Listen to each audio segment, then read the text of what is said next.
वित्त मंत्री निर्मला सीतारमण ने पेश किया 2022-23 के लिए वित्तीय लेखा जोखा। सरकार ने बताया अगले 25 साल का ब्लूप्रिंट।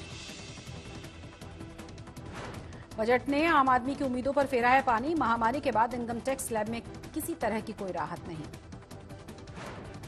इनकम टैक्स के सवालों पर वित्त मंत्री का पलटवार। कहा यह क्या कम है कि नहीं बढ़ाया गया है बोझ। इनकम टैक्स भरने वालों को बजट में राहत। 2 सालों तक मिलेगा आईटीआर में गलती सुधार का मौका।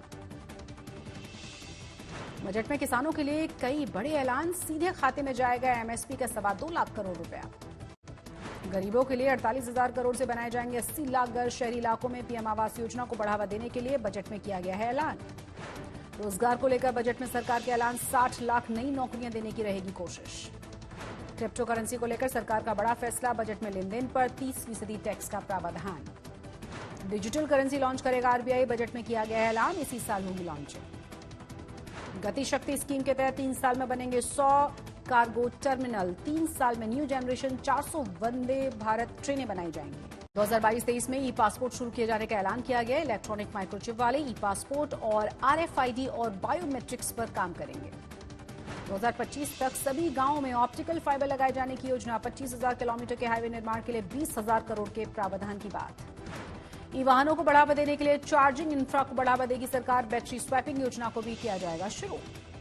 कोऑपरेटिव टैक्स को घटाकर 15% किया गया। 1 से 10 करोड़ आय वाले कोऑपरेटिव का सरचार्ज भी 12 की जगह 7% देना होगा। बजट में सादा पेट्रोल और डीजल पर 2 रुपए के एक्स्ट्रा टैक्स का प्रावधान है। दिल्ली में अक्टूबर से 2.5 रुपए तक महंगे हो जाएंगे तेल के दाम। शिवसेना ने बजट को बताया जीरो। प्रियंका चतुर्वेदी बोली समाज के किसी भी वर्ग को कोई फायदा नहीं। का बजट है ना, किसानों का बजट है ना, महिलाओं का बजट है ना, युवाओं का बजट है ना, बुजुर्गों का बजट है। बीजेपी के सहयोगी आरपीआई ने जमकर किया बजट की तारीफ। शायराना अंदाज में केंद्रीय मंत्री रामदास अठावले ने अच्छी बातें कही।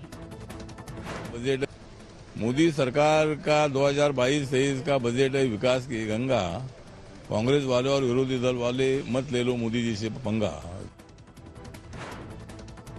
बजट के बाद 848 अंकों की बढ़त के साथ 58,862 पर बंद हुआ है सेंसेक्स। निफ्टी 237 पॉइंट्स की बढ़त के साथ 17,576 पर बंद। इंदौर में वारिस पठान के मुंह पर कालिख पोती गई। खजराना दरगाह पर चादर चढ़ाने के लिए पहुंचे थे एआईएमआईएम के नेता।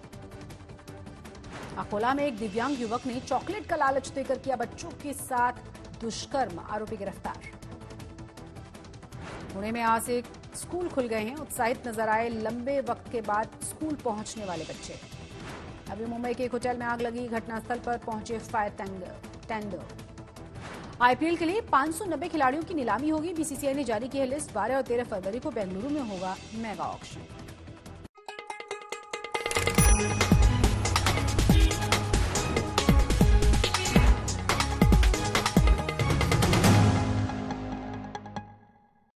पिछले 24 घंटे में मुंबई में कोरोना के 803 केसेस सामने आए हैं और 7 मरीजों की गई है जान।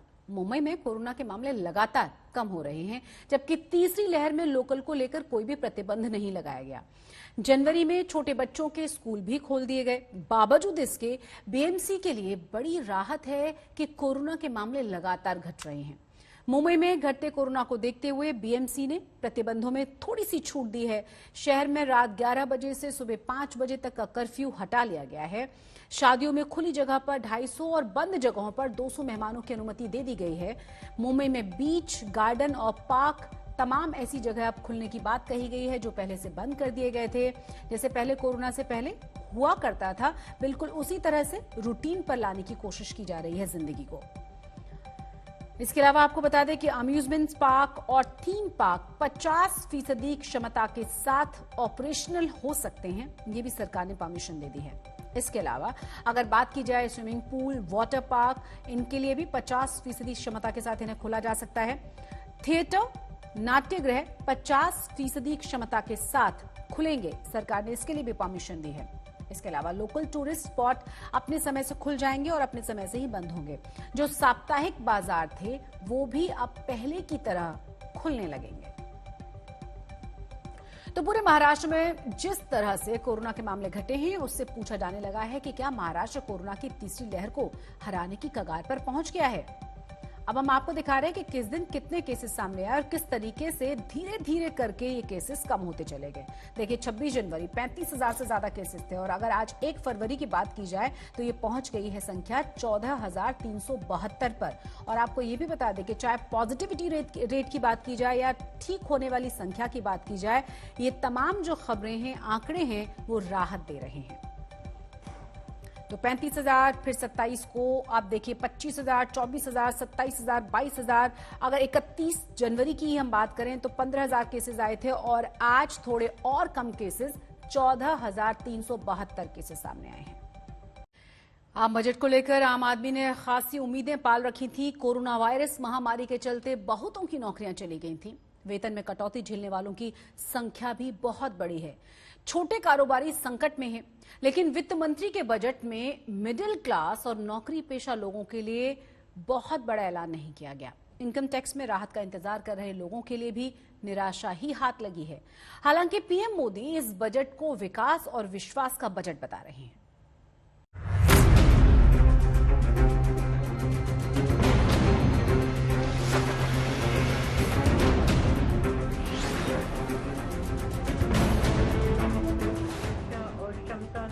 उम्मीदें धरी की धरी रह गईं और निर्मला सीतारमण ने बजट पेश भी कर दिया। बोली 1 घंटा 31 मिनट, लेकिन सब कह रहे हैं ये बजट महज भाषण सा लगा। विकास और विनिर्माण किया जाएगा। मिडिल क्लास को मायूसी के अलावा कुछ हाथ नहीं लगा। सबसे पहले बजट पर विपक्ष की प्रतिक्रिया आपको सुनाते हैं। मैं मानती हूँ जब शुरुआत की थी वित्त मंत्री ने, मेरी उम्मीद जाग उठी थी कि शायद फाइनली सही दिशा और दशा में बजट जा रहा है। पर जब उन्होंने विस्तार से बजट प्रस्तुत किया, उससे स्पष्ट हो गया कि जो आम आदमी की दिक्कतें हैं उसका किसी तरीके का समाधान नहीं ढूंढा है। महिलाओं की बात करते हैं पर महिलाओं के लिए कुछ नहीं हुआ है, ना युवा वर्ग के लिए हुआ, ना बुजुर्गों के लिए हुआ है। तो समझ में नहीं आया ये बजट जो पेश हुआ है, ना कोई पॉलिसी निर्देश ऐसा दिखा रहा है कि ग्रोथ स्टोरी को बढ़ाएगा। 9.2% जीडीपी बता रहे हैं पर कैपिटा इनकम रोज देशवासियों का घटता जा रहा है। हमारे देश के अंदर 200 मिलियन यानी 20 करोड़ युवा है जिनके पास नौकरियां नहीं है। आज जो है महंगाई बढ़ रही है तो देश लोगों की हालत और बर्बाद हो रही है। दूसरी ओर से भूखमरी बढ़ रही है, बेकारी बढ़ रही है। ये सब सच्चाई है। अब बजट से इन अपने लोगों को कुछ राहत मिला या नहीं, ये है सवाल। हम समझते हैं कुछ राहत नहीं मिला, उल्टा उनके ऊपर और शोषण बढ़ेगा। ये अमीरों की बजट है और उन्होंने एक भी कोट किया। मैं सुन रहा था कि महाभारत का कोई एक कोट उन्होंने सुनाया था कि मैं समझता हूँ ये महाभारत में द्रोणाचार्य और अर्जुन की बजट है, एकलव्य की नहीं है। तो मैं यही कहूँगा कि गरीब की बजट ये नहीं है और इस बजट से किसी को फायदा होने वाला नहीं है। हालांकि पीएम मोदी ने इस बजट को कोरोना की आपदा के बीच विकास का नया विश्वास बताया, युवाओं के सपनों को मजबूत करने वाला बजट बताया। ये बजट अर्थव्यवस्था को मजबूती देने के साथ ही सामान्य मानवी के लिए अनेक नए अवसर बनाएगा। ये बजट तत्कालीन आवश्यकताओं का भी समाधान करता है और देश के युवाओं के उज्जवल भविष्य को भी सुनिश्चित करता है। जिस प्रकार से इस बजट का हर क्षेत्र में स्वागत हुआ है, सामान्य मानवी की जो सकारात्मक प्रतिक्रिया आई है, उसने जनता जनार्दन की सेवा का हमारा उत्साह अनेक गुना बढ़ा दिया है। लेकिन कांग्रेस ने आम बजट पर तगड़ा प्रहार किया। कांग्रेस ने आरोप लगाया कि ये देश के सैलरीड क्लास और मिडिल क्लास को राहत न देकर विश्वासघात किया गया है। राहुल गांधी ने ट्वीट कर कहा कि ये मोदी सरकार का जीरो बजट है। इस बजट में सैलरी वर्ग, मध्यम वर्ग, गरीबों, युवाओं, किसानों और एमएसएमई के लिए कुछ नहीं मिला। कांग्रेस के प्रवक्ता रणदीप सुरजेवाला ने मोदी सरकार के इस बजट को कुछ नहीं बजट का नाम दिया। सुरजेवाला ने लिखा, बजट 2020 की सच्चाई, कुछ नहीं बजट। गरीब की जेब खाली, कुछ नहीं। नौकरी पेशा की जेब खाली, कुछ नहीं। मध्यम वर्ग की जेब खाली, कुछ नहीं। किसान की जेब खाली, कुछ नहीं। युवाओं की आशा टूटी, कुछ नहीं। खपत बढ़ाने के लिए कुछ नहीं। छोटे उद्योग को बढ़ा, कुछ नहीं। तृणमूल कांग्रेस की प्रमुख और पश्चिम बंगाल की मुख्यमंत्री ममता बनर्जी ने साल 2022-23 के आम बजट को पेगासस स्पिन बजट करार देते हुए कहा कि इसमें देश के आम लोगों के लिए कुछ नहीं है। ममता ने ट्वीट किया, बेरोजगारी और महंगाई से पिस रहे आम लोगों के लिए बजट में कुछ नहीं है। बड़ी बड़ी बातें हैं और हकीकत में कुछ नहीं है। पेगासस स्पिन बजट है। बहुत ही प्रभावी, ऐतिहासिक और आने वाले 2-3 वर्षों के लिए भारत की आर्थिक व्यवस्था को और मजबूत करने का बहुत ही सार्थक रोड मैप है। तो 5 चीजें, एनवायरनमेंट हो, गति शक्ति हो, इंफ्रास्ट्रक्चर हो, डिजिटल इकोनॉमी हो, इन सबों को जो सेलेक्ट किया गया है, तो उससे आप देखेंगे कि पूंजी निवेश हो, भारत की आंतरिक मजबूती कितनी, आपने आज ही देखा कि जीएसटी कलेक्शन 1,40,000 करोड़ हो गया जनवरी में 22 में। तो ये तो स्पष्ट दिखाई पड़ता है।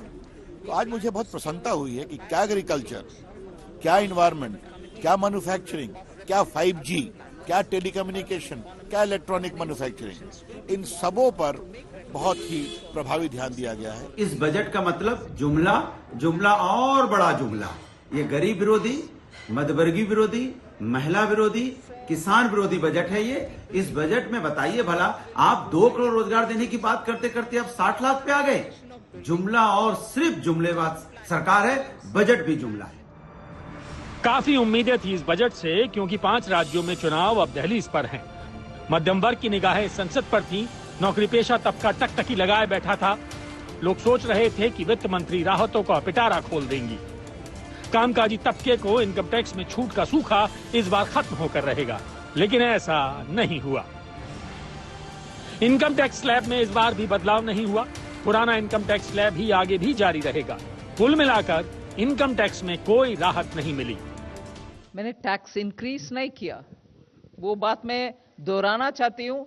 लास्ट ईयर भी, इस साल भी, एक भी पैसा टैक्स के द्वारा मैंने एडिशनली कमाने के लिए कोई कोशिश नहीं की। पिछले बार प्रधानमंत्री जी का आदेश था कि डेफिसिट कितने भी क्यों ना हो, पैंडेमिक के समय जनता के ऊपर टैक्स का बोझ डालना नहीं। वही इंस्ट्रक्शन इस बार भी। बेशक नौकरी पेशा तबके को निराशा हुई है, लेकिन मोदी सरकार के मंत्री इस बजट को पूरा स्कोर दे रहे हैं। लेकिन विपक्ष भी उनकी हर बात काटने के लिए तैयार है। गांव, गरीब, किसान, झुग्गी झोपड़ी का इंसान, नौजवान, महिलाएं और कर्मचारी, उसके साथ ही साथ जो दस्तकार, शिल्पकार, कारीगर, उन सभी के हितों का पूरी मजबूती के साथ ध्यान रखा गया है। और मैं मानता हूं कि इस पूरी दुनिया में जो इस वक्त आर्थिक तंगी और मंदी के बीच में एक विश्वास का, एक भरोसे का, एक होप का मजबूत एहसास कराने वाला ये बजट है। निराशा है, पूर्ण निराशा है। गरीब विरोधी, किसान विरोधी, एमएसपी को लीगलाइज करने की कोई इसमें गारंटी नहीं दी गई, कोई भी। इनकम टैक्स की बात करें तो लगातार 9वें साल भी हाथ निराशा ही लगी है। कोई बदलाव नहीं किया गया है। अलबत्ता वित्त मंत्री ने टैक्स सुधार से जुड़े कुछ ऐलान जरूर किए। अब इनकम टैक्स रिटर्न को लेकर शिकायतें दूर करने का दायरा बढ़ा दिया गया है। अगर रिटर्न भरने में कोई गलती हुई है तो 2 साल के भीतर भूल सुधार हो सकता है। टैक्स विवाद के निपटारे की नई व्यवस्था की गई है। कानूनी झगड़े निपटाने का नया मैकेनिज्म बनाने का ऐलान हुआ है। It's very encouraging budget as far as infrastructure is concerned and agriculture is concerned। जैसा MSP बढ़ा दिया गेहूं पर और पैडी के ऊपर, तो जैसा ये पहले ही एक्सपेक्टेशन था। एक डिसअपॉइंटमेंट ये है कि टैक्स पेयर के लिए हर साल बोला जाता है, हर साल उन लोग उसका एप्रिसिएशन किया जाता है कि एक ईमानदार टैक्स पेयर जैसा हम लोग हैं, लेकिन उन लोग के लिए कुछ भी राहत नहीं आई है। वित्त मंत्री निर्मला सीतारमण ने नौकरी पेशा वर्ग को तो कोई राहत नहीं दी है, लेकिन कई ऐसी घोषणाएं की हैं जो आम लोगों से जुड़ी हैं। आइए ऐसी घोषणाओं के बारे में जानते हैं। ई पासपोर्ट सुविधा पोस्ट ऑफिस बैंकिंग प्रणाली से जुड़ेंगी। 75 जिलों में 75 बैंकिंग यूनिट। पीएम आवास के तहत बनेंगे 80 लाख घर। एक राष्ट्र एक रजिस्ट्रीकरण, ITR में भूल सुधारने का मौका, देश की अपनी डिजिटल करेंसी, छात्रों के लिए ई-विद्या, सरकारी कर्मचारियों का NPS टैक्स छूट बढ़ी, 60 लाख नई नौकरियों का वादा। इन घोषणाओं के साथ वित्त मंत्री निर्मला सीतारमण ने अपने बजट भाषण का समापन कर दिया और मिडिल क्लास फिर से अगले बरस के लिए सोचता ही रह गया। आज तक ब्यूरो। हर बार लोगों को इंतजार रहता है कि बजट आएगा तो उसमें क्या सस्ता होगा, क्या महंगा होगा। इस दफा ये इंतजार और तगड़ा था क्योंकि लोगों को महंगाई खाए जा रही है। तो आइए आपको दिखाते हैं कि इस बजट में क्या क्या सस्ता हुआ है और क्या क्या हो गया है महंगा। वित्त मंत्री निर्मला सीतारमण ने अपना चौथा बजट पेश किया तो बजट में अलग अलग सेक्टरों के लिए कई घोषणाएं की गई, लेकिन आम आदमी की जेब पर किस तरह से बोझ बढ़ने जा रहा है और किससे उसे राहत मिलने वाली है, आइए जानते हैं। इस बार बजट में क्या हुआ सस्ता और क्या हुआ महंगा। तो सबसे पहले आपको दिखाते हैं कौन कौन सी चीजें सस्ती हुई। चमड़े का सामान, कपड़ा, जूते चप्पल, खेती का सामान, पैकेजिंग के डिब्बे, mobile phone, charger, diamond jewellery, विदेश से आने वाली मशीनें। कट और पॉलिश्ड डायमंड पर भी कस्टम ड्यूटी घटाकर 5% कर दी गई। MSME को मदद मुहैया कराने के लिए स्टील स्क्रैप पर कस्टम ड्यूटी छूट को 1 साल के लिए बढ़ा दिया गया है। मेंथा ऑयल पर कस्टम ड्यूटी को घटाया गया, जबकि कैपिटल गुड्स पर आयात शुल्क में छूट को खत्म करते हुए 7.5% आयात शुल्क लगा दिया गया है।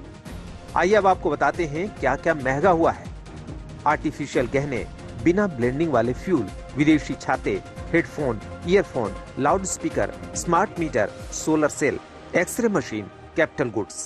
श्री नरेंद्र मोदी जी के नेतृत्व में केंद्र की भारतीय जनता पार्टी की सरकार द्वारा सामाजिक न्याय, समानता, सम्मान और समान अवसर की अवधारणा को चरितार्थ करने वाला बजट है। यह ईज ऑफ लिविंग को बढ़ाने पर जोर देने वाला बजट है। काम पर जाते हुए स्कूटर, मोटरसाइकिल में पेट्रोल डलवाते हैं तो वो 100 रुपया पार। घर लौटते हुए सब्जी, दूध, आटा, दाल, राशन खरीदते हैं तो वो कई गुना बढ़ गया। मोदी और योगी सरकारें जिस जनता के नमक की सौगंध खाकर सत्ता में आई थी, उसकी कीमत भी दुगनी कर दी 7 साल में। लोग सुकून से अब एक प्याला चाय नहीं पी सकते। सरकार के मुताबिक इस बजट में आजादी के 75 साल से 100 साल तक अमृत काल में 25 साल के दौरान विकास की नींव रखी गई है। निर्मला सीतारमण ने बजट पेश करते हुए कहा है कि प्रधानमंत्री के सपने के मुताबिक आजादी के 100वें साल में भारत कैसा हो, इसका विजन तैयार किया गया है। आज तक ब्यूरो। और इसी खबर के साथ मुंबई मेट्रो में बस इतना ही, लेकिन देश और दुनिया की तमाम बड़ी और अहम खबरें आज तक पर लगातार जारी हैं।